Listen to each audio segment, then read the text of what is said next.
A'udzubillahi minasyaitonirrajim. Bismillahirrahmanirrahim. Assalamualaikum warahmatullahi wabarakatuh.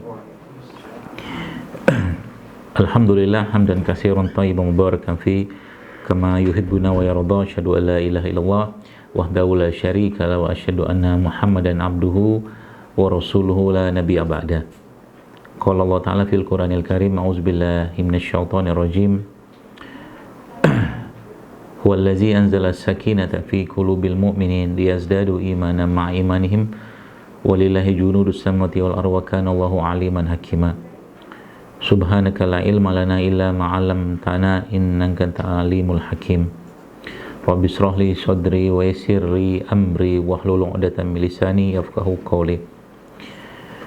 Alhamdulillah, begitu besar karunia dari Allah Subhanahu wa taala, di hari ini kita dipertemukan dalam majelis ini, dan mudah-mudahan tidak mengurangi semangat kita untuk terus mendekatkan diri pada Allah Subhanahu wa taala. Dan mudah-mudahan ketaatan kita setiap hari itu menjadikan kita lebih memilih lagi untuk bersikap hati-hati dalam kehidupan kita, terutama hal-hal yang tidak bermanfaat atau tidak penting atau bahkan cenderung kepada dosa, itu kita tinggalkan. Dan itu salah satu tanda keimanan seseorang. Rasulullah SAW menjelaskan bahwa salah satu tanda berimannya seseorang adalah dia meninggalkan hal-hal yang tidak bermanfaat dalam hidupnya. Dan tentunya kita tidak lupa mengucapkan salawat dan taslim, salam terbaik kita kepada Nabiullah Muhammad SAW. Dan mudah-mudahan kita semua dimudahkan Allah untuk terus mengikuti sunnah-sunnah Nabi SAW, karena semua yang ada dalam kehidupan kita ini, Bapak Ibu sekalian, tidak lepas ya, semua terikat pada hukum-hukumnya Allah. Saat ini mungkin di Indonesia kita tahu bahwa sedang terjadi bencana ya, banyak ada gempa, ada banjir, longsor dan seterusnya. Semoga Allah mudahkan urusan para relawan yang membantu, dan semoga Allah jaga lindungi para korban-korban di sana, dan semoga Allah terima amal ibadah saudara-saudara kita yang meninggal di sana. Namun ini tidak kalah pentingnya harus kita pikirkan bahwa semua itu terjadi pastinya karena ulah manusia. Pastinya ada gempa ya, ada longsor, ada apapun itu, bencana segala macam, pasti ada ulah manusia di situ yang ada hukum-hukum Allah yang dilanggar di sana, atau sunnatullah yang dilanggar di sana. Seringnya manusia tidak menyadari itu, tapi sejarah sudah mengajarkan kepada kita semua tentang itu. Kita tahu dan kita sering mendengar riwayat atau asar dari zaman Umar bin Khattab radhiyallahu anhu majma'in, bahwa ketika pernah terjadi gempa di Madinah ya, Umar berteriak lantang ya kepada penduduk Madinah saat itu ya, siapa yang bermaksiat di negeri ini ya, atau di tempat ini, maka kita memohon kepada Allah ya, kita meminta ampun pada Allah atas semua kesalahan kita. Dan harusnya kita juga menyadari tentang semua ini bukan cuman sekedar dilihat dari kacamata ilmu saja, karena tidak cukup dengan ilmu, harus ada iman ya, dan kecerdasan iman di situ yang membuat kita bisa memahami mengapa semua ini bisa terjadi. Ala kulli hal, jazakumullah khair atas undangan dari Majelis Ta'lim Az-Zahra di sebagian mungkin di Indonesia, sebagian lagi mungkin di Malaysia ya, Masya Allah. Dan mudah-mudahan apa yang akan saya sampaikan ini bisa memberi pencerahan kepada ibu bapak sekalian, khususnya ibu-ibu. Saya sepertinya banyak yang ibu-ibu di sini yang menyaksikan atau mendengarkan kajian ini. Baik, jamaah sekalian, kita tahu ya bahwa hal-hal yang terjadi seperti ini ya, yang terjadi di dunia saat ini berupa wabah seperti ini pun sudah pernah terjadi di zaman atau di era sebelum kita ya. Maka sebenarnya tidak perlu heran ya, tidak perlu panik juga ya.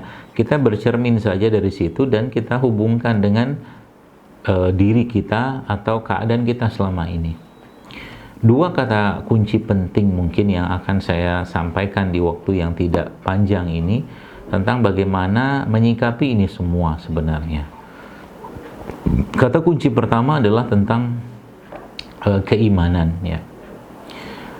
Keimanan kita, ya, kita tahu saat ini sedang diuji luar biasa. Dan keimanan itu nanti hubungannya juga dengan keimunan, ya. Jadi keimanan dan keimunan, gitu loh. Jadi ada keimanan dan ada keimunan. Imun itu ya ketahanan tubuh kita. Dan itu dua hal yang sangat erat kaitannya, yang tidak akan bisa dilepaskan. Maka kalau kita memahami dua hal tadi, Bapak Ibu sekalian, maka semua ini atau kejadian saat ini bisa kita jawab dengan mudah, ya. Atau dengan bersandar pada dua hal penting tadi. Pertama, kalau kita bicara tentang keimanan, ya, maka saatnya kita mendudukkan atau meletakkan iman dari ilmu-ilmu yang sudah kita pelajari dalam takdir yang ada saat ini, ya. Karena banyak orang saat ini paniknya luar biasa, parnonya luar biasa, ya. Dia lupa bahwa semua ini terjadi dalam bingkai kehendak dari Allah Subhanahu wa taala, ya. Jadi semua ini terjadi dalam bingkai kehendak dari Allah Subhanahu wa taala. Maka kalau ini ya dijadikan sebagai panduan dalam kita menyikapi hari-hari kita saat ini, maka tidak ada yang perlu dikhawatirkan, ya. Karena tadi pertama kita bicara sejarah dan Al-Quran pun memberikan pedoman tentang itu, ya. Dan bahkan Allah sudah mengatakan pada kita, nah dimanapun ya kalian mau pergi, mau sembunyi di belakang tembok, di dinding yang kokoh, ya kematian itu akan menghampiri kita, ya. Tinggal bagaimana kita sekarang mempersiapkannya.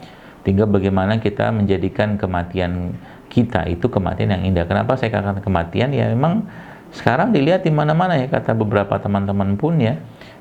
Saya nggak tahu di Malaysia seperti apa, tapi Indonesia ya kata beberapa teman-teman yang bekerja di pusat kesehatan, ya, atau mungkin di tempat-tempat tertentu itu berapa menit sekali itu ada ambulan lewat lah, mobil jenazah lah, segala macam. Maka ada pelajaran besar di situ, ya. Kita tahu bahwa mungkin Bapak Ibu tahu ya, bahwa di Indonesia saat ini barusan ya ada dua kejadian besar yang terjadi, ya, yang cukup memberikan perhatian, yaitu jatuhnya salah satu pesawat di Indonesia, ya. Dan saya yakin orang-orang yang ada dalam pesawat tersebut sudah melakukan katakanlah tes kesehatan, ya, untuk bisa naik pesawat. Artinya orang-orang yang ada dalam pesawat tersebut semuanya ibarat kata bebas dari virus. Tapi ternyata kalau Allah mau ambil nyawa hambanya atau manusia, ya Allah akan ambil suka-sukanya Allah, gitu loh. Lalu juga ada salah satu ulama di Indonesia yang juga meninggal, ya Allah yarham, ya, Syekh Ali Jaber, ya, kita tahu itu juga meninggal dalam keadaan bebas dari virus ini. Maka kayak apa ya, menurut saya itu seperti ada sebuah tamparan gitu kan, tabokan buat kita semua, ya, saat ini untuk memahami itu semua dengan kacamata iman, bukan dengan kacamata logika dan ilmu saja. Saya sering sampaikan, ya, di banyak kajian lah online seperti ini juga. Apakah orang yang menggunakan masker itu tidak atau mungkin alat pelindung diri lah itu tidak mungkin terkena virus ini? Tetap bisa terkena, ya. Apakah orang yang pakai APD lengkap pun tidak terkena? Bisa juga terkena, ya. Tadi barusan saya dapat lagi informasi dari istri saya bahwa salah satu dokter kakak kelas dia yang bekerja di salah satu rumah sakit di Jakarta, ya, itu dokter spesialis gitu kan, Masya Allah juga kena gitu. Kita tahu ketika dokter di rumah sakit juga pakai APD yang lengkap, tapi kalau mau kena aja gitu. Nah, maksud saya itu ini, ya, kalau kita letakkan pada kacamata keimanan, maka kita tidak perlu panik, Bapak Ibu sekalian. Kita tidak perlu parno luar biasa. Sikapi saja dengan wajar gitu kan. Ikhtiar segala macam silakan saja, ya. tetap kita lakukan, tapi bukan itu yang menjadi kata kuncinya gitu. Jadi sekarang itu banyak orang menjadikan sebab itu ya, atau ikhtiar dia itu diletakkan menjadi prioritas utama gitu loh. Prioritas utama diletakkan justru malah pada sebab dan ikhtiar yang dia kerjakan. Ini kan keliru ya. Kita tahu kata Nabi Ibrahim pun berdoa dalam Al-Quran, Rabbana alaika tawakkalna wa alaika anabna wa alaika nusur. Ya Allah, aku bertawakal kepadamu. Dan para salafus saleh zaman dulu mereka semua melepaskan atau melepas diri mereka dari sebab ya, tapi mereka berpasrah dan bertawakal pada Allah dengan tetap melakukan ikhtiar.